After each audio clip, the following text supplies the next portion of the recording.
welcome to Chore Chapters, because everyday tasks need good company. I'm Leo, and with me as always, we have got Luna. Hey everyone, I hope you're all doing well. Today we've got a thrilling and interesting story lined up, so grab your headphones and let's dive straight into the story.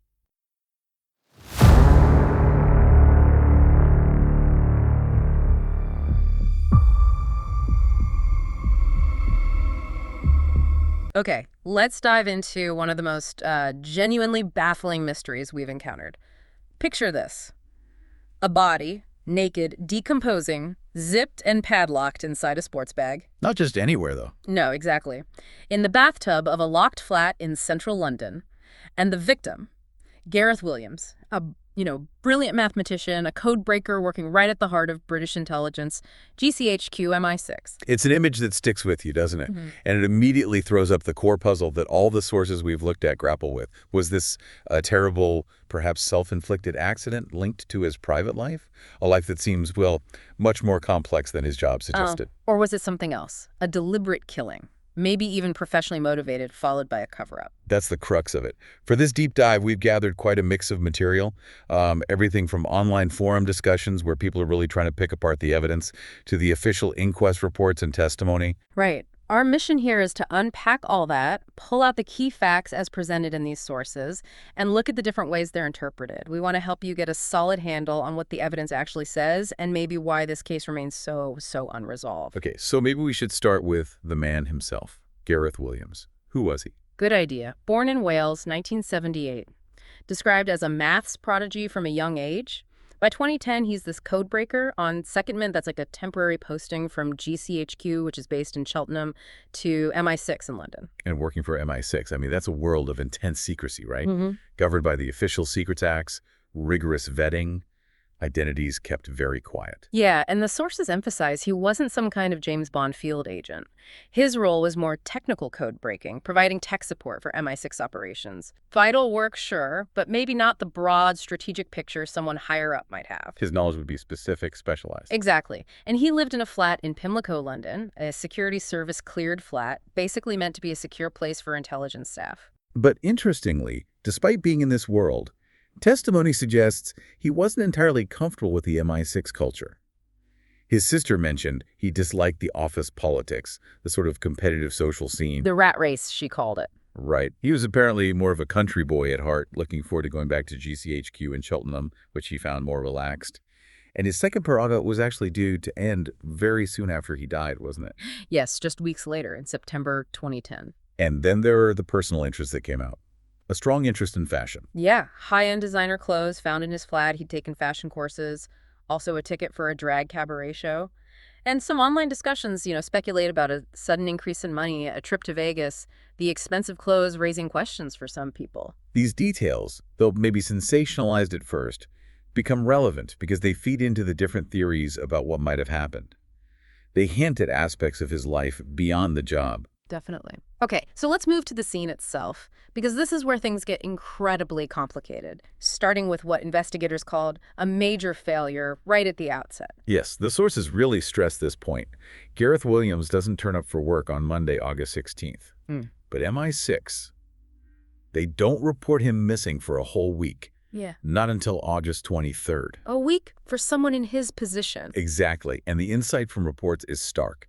This delay massively hampered the investigation from the very beginning. Decomposition was advanced, potential forensic evidence was lost or degraded. It's hard to fathom. So police finally force entry into his flat top floor.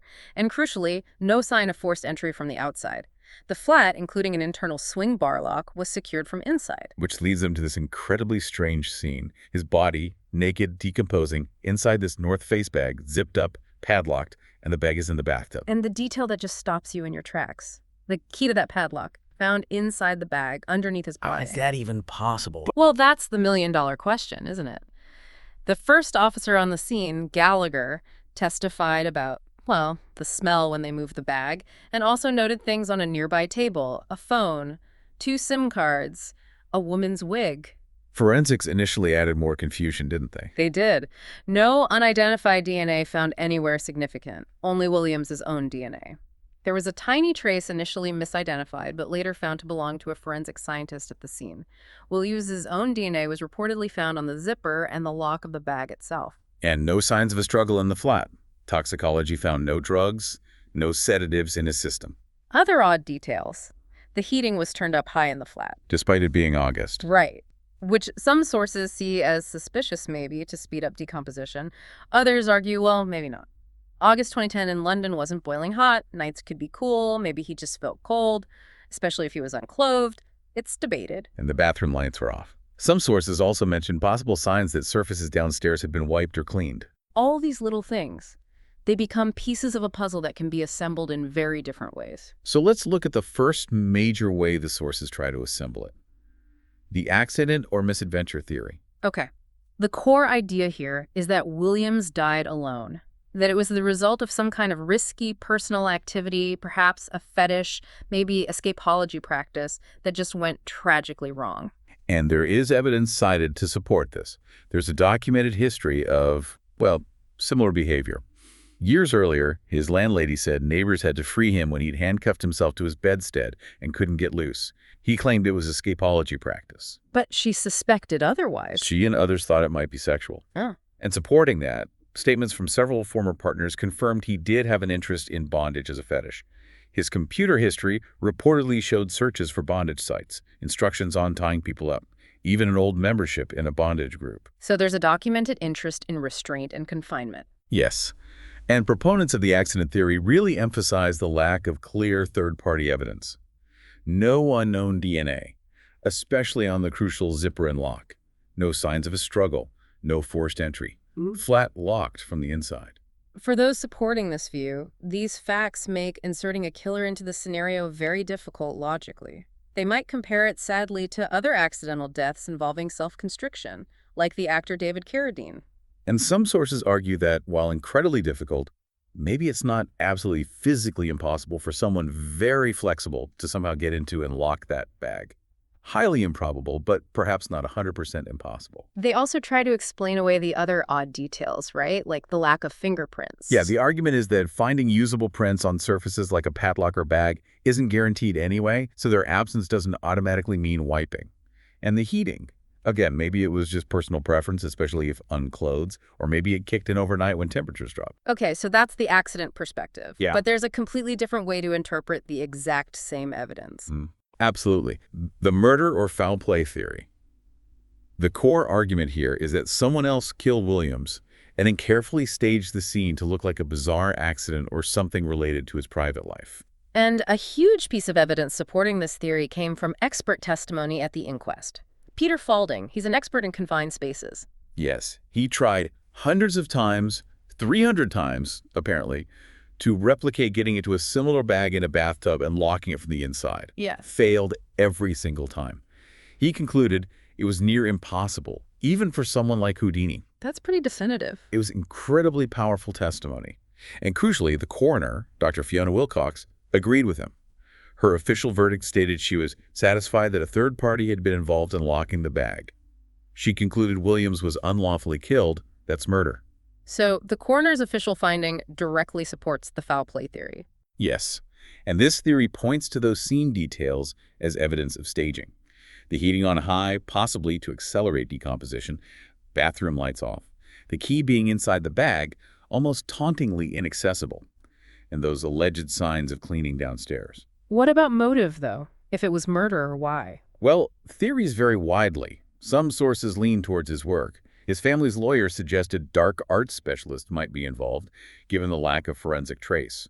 There's speculation about foreign intelligence, maybe Russia's GRU or SVR, staging it to look like an accident, possibly exploiting his known private interests. Some claim that's a known tactic. I remember reading about an unverified claim. Something about blackmail. Yes, a former KGB figure claimed there was an attempt to blackmail Williams with staged photos from his Vegas trip, and that he was silenced because he threatened to expose a mole codenamed Orion. Again, unverified, but it's part of the discussion in some sources. But others argue the method is just too weird for professional assassins. Some do, suggesting it points more to someone personal, maybe trying to stage an accident using his known interests.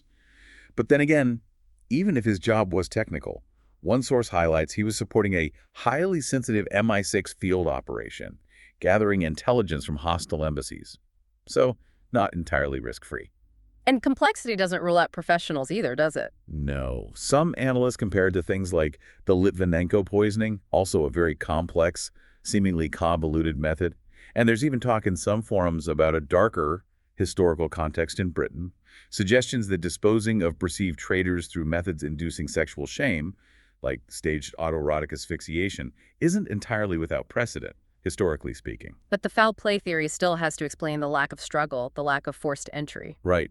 Possible explanations offered include the killer being known to him, gaining entry without force, or perhaps some kind of incapacitating agent or force was used, even if no drugs showed up in the standard toxicology. It's a gap. Beyond just how he died, this case really blew the lid off some serious systemic problems, didn't it? The investigation itself became controversial. Hugely. The most glaring issue, mentioned repeatedly, is that 7-day delay by MI6 reporting him missing. The head of MI6 at the time, Sir John Sawers, actually issued a public apology later. He admitted the failure worsened the family's anguish and that lessons had been learned. But it wasn't just the delay, was it? There were issues with information sharing, too. Big issues. It came out that the Police Liaison Unit, SO15, they're the Met Police unit that deals with intelligence agencies, they didn't tell the lead investigator, DCI Stabayer, about crucial items found in Williams's MI6 office. 9 memory sticks and another North Face bag, just like the one he was found in. They withheld that. For how long? For 20 months. The SO15 officers apparently said they were acting under instructions from MI6 because the material was sensitive. 20 months? That's staggering. It implies a breakdown between the police investigation and the intelligence services. Completely. The coroner and the family heavily criticized this lack of cooperation managed through that SO15 channel. It actually led to real institutional change.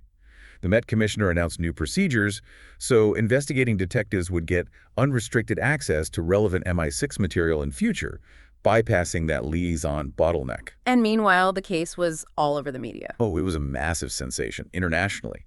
And that intense focus led to leaks about his private life, the bondage interest, the clothes, the drag shows.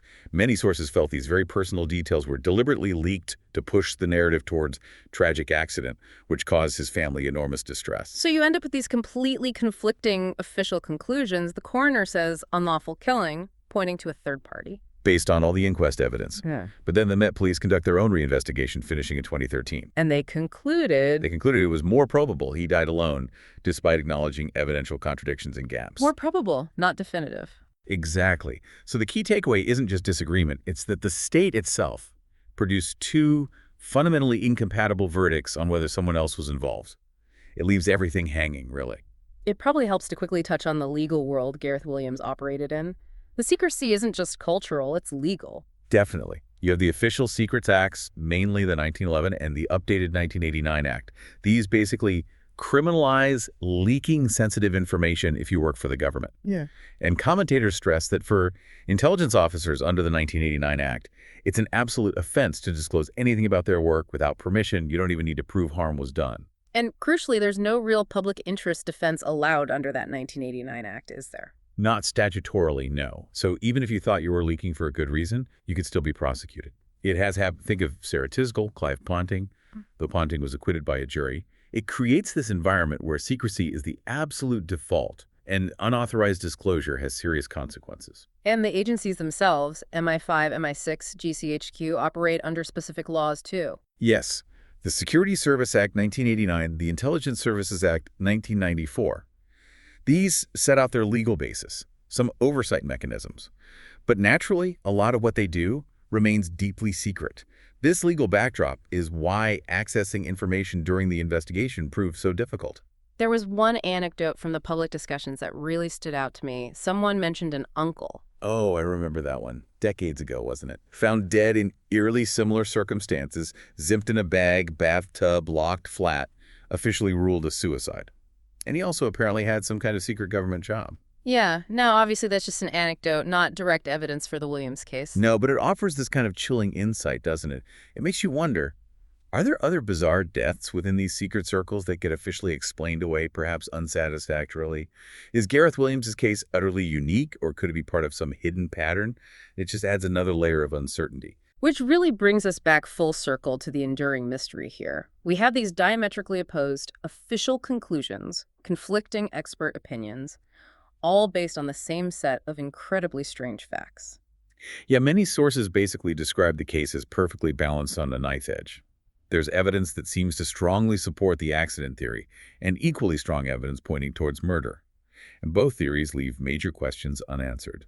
Some commentators suggest only, I don't know, a major forensic breakthrough or maybe even a confession could ever truly settle it. Possibly. And while we focused on the two main theories, accident versus murder, some sources rightly caution against tunnel vision. Maybe there are other possibilities, things unrelated to his job, or perhaps a type of murder scenario we haven't even considered. The truth just feels elusive, locked away in that flat, buried under layers of secrecy and contradictory evidence. It really is a powerful illustration of what can happen when state secrecy, potential institutional failings, and a deeply personal, bizarre tragedy all collide. The impact on his family, left without answers, is just immense. And it raises really difficult questions for all of us about accountability, about transparency, especially when powerful institutions are involved. Finding clear truth seems almost impossible here. The sources we've looked at, the public trying to make sense of it all, the official reports detailing the facts, they offer fragments, pieces of the puzzle. But as we've seen, you can arrange those pieces into very different, incompatible pictures. So maybe a final thought to leave you, the listener, with. In a world saturated with information, how do you navigate a situation where the most authoritative sources, like official inquiries, give you fundamentally opposing answers about what actually happened? Or perhaps consider this. How easily can the shocking, intensely private details of someone's life capture our attention, potentially overshadowing the equally important questions about systemic failures and institutional conduct that a case like this throws up? Thanks so much for listening, everyone. If you enjoyed today's episode, please like, share, and subscribe. It really helps us out. Until next time, take care and keep your chores company.